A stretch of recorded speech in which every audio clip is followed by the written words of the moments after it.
жаттығулармен бөліскім келіп отыр. Телефонға қатты жабысып қалғандарға міндетті түрде арасында басты оңға 10 рет, солға 10 рет айналдырып тұру керек. Қан жүгіру үшін былай ұстайтындарға саусақтардың арасын 10 рет алға, 10 рет сыртқа, мынаған да тура осылай былайынан 10 рет, сыртқа 10 рет, ішке, сыртқа 10 рет.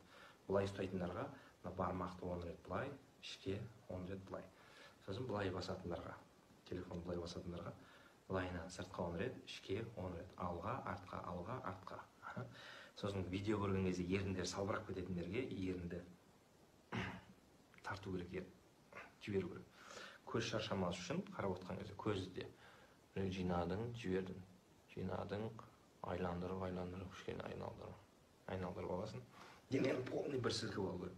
Сосын телефонды бірден тастай салмаңыздар. Судорога болып қалуы мүмкін. Ақырын